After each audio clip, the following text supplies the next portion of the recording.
Bonjour à tous. Au cœur de l'assiette, la dinde.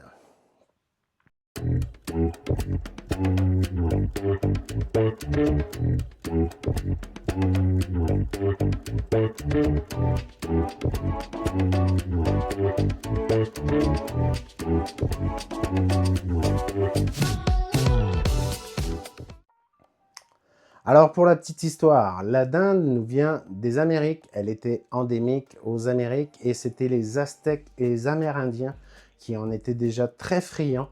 Et oui, puisque eux, ils en avaient déjà l'élevage pour leur chair. Et forcément, ils gardaient aussi les plumes pour confectionner des ornements et aussi le squelette pour en faire des petits outils. On peut imaginer facilement qu'il pouvait faire des aiguilles, puisque le squelette de la dinde est assez dense, les os sont très solides. Et toujours pour la petite histoire, c'est les colons espagnols qui l'ont ramené en Europe aux alentours du 15e et 16e siècle. Et c'est eux aussi qui ont donné ce mot-là.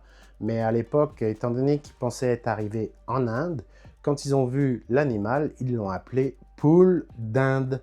Et forcément, avec les années, ça s'est transformé juste en Inde. On retrouve la trace de l'animal dans le repas de noces de Charles IX en 1570, parce que comme beaucoup de choses de nouveau, c'était réservé à l'élite. Aujourd'hui, forcément, la dinde se trouve dans le monde entier, avec des élevages qui sont instaurés un peu partout. En parlant d'élevage, maintenant en ce qui concerne donc les qualités de dinde, de nos jours on trouve des dindes congelées, on trouve aussi des dindes de grains et aussi des dindes biologiques. Alors forcément, chaque variété va avoir un coût différent. La dinde congelée, c'est la plus accessible puisque, étant donné que son élevage est de masse, ça amène un coût de production plus bas. Mais si vous voulez aller dans une dinde de qualité, si vous voulez, admettons, une dinde biologique, forcément, celle-ci va être beaucoup plus chère. On a au Québec une dinde qui est assez populaire, c'est la marque Flamingo, qui a amené il y a ça quelques années la possibilité de ne plus avoir l'obligation de décongeler la dinde. On peut donc la cuire congelée. Et c'est donc, on la prend du congélateur et on la met dans le four. Alors, pour la petite anecdote, suivez bien les instructions qui se trouvent à l'arrière de l'emballage, puisqu'une fois, j'ai eu une cliente qui est revenue le lendemain de ses fêtes pour nous dire que son repas avait complètement foiré.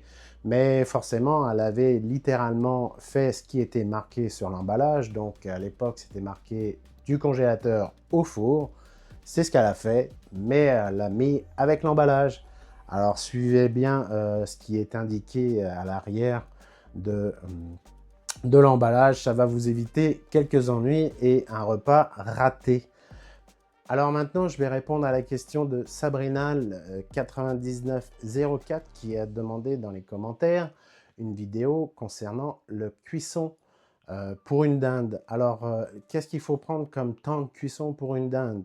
C'est très simple, c'est 45 minutes par kilo à 350 degrés Fahrenheit ou 170 degrés Celsius. Je parle d'ici pour des dindes qui sont fraîches. Je vous invite à suivre, pour les gens qui achètent des dindes congelées, on retrouve à l'arrière de l'emballage un petit tableau qui marque exactement quel temps de cuisson pour le poids de la dinde que vous avez choisi.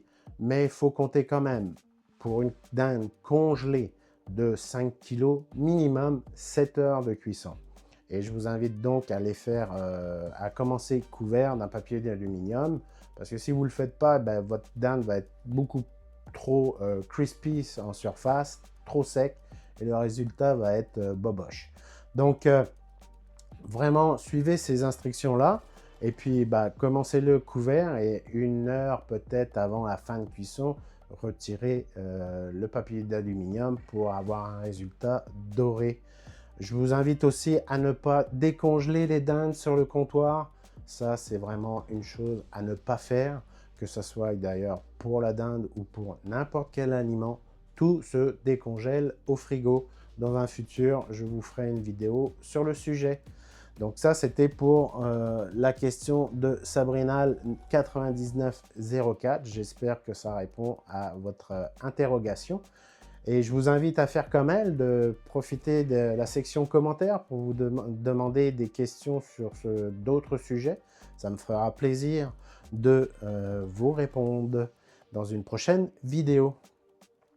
Quelle portion calculer pour une personne quand on achète une dinde? Alors la portion qu'il faut calculer, c'est 500 grammes. Alors vous allez me dire, c'est gros 500 grammes, mais en fin de compte, comme son squelette est assez volumineux, eh ben, ça pèse sur la balance. Donc forcément, on ne compte pas 250 grammes quand on a besoin de savoir quelle dinde on doit acheter pour le nombre de personnes. Si vous êtes 10 personnes, bah, ça vous prend une dinde de 5 kg. Donc, c'est pas compliqué à calculer. Dans 1 kg, il y a 2 fois 500 grammes. Donc, à l'avenir, si vous n'avez pas un boucher sous la main qui peut vous répondre à votre interrogation, la portion à calculer pour une dinde, c'est 500 grammes. En termes de tarifs, eh ben, les dindes congelées vont être les plus accessibles.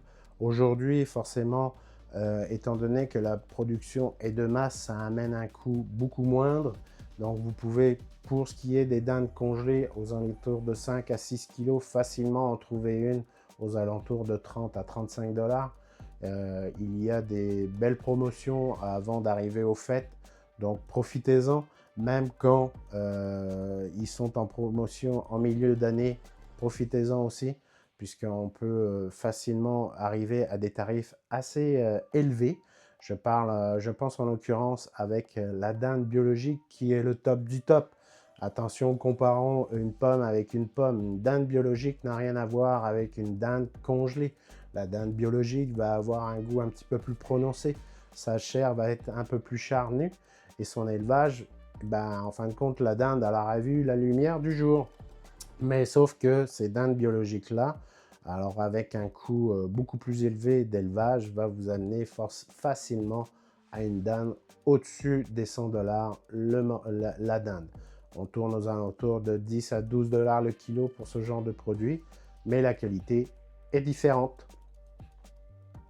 Quoi faire avec les restes de dinde? Bah, ça, c'est très simple, hein. Vous avez la facilité de la transformer en multitude de repas, hachis parmentier ou tout simplement en sandwich, ou vous pouvez couper en petits cubes les restants de chair et en faire une omelette.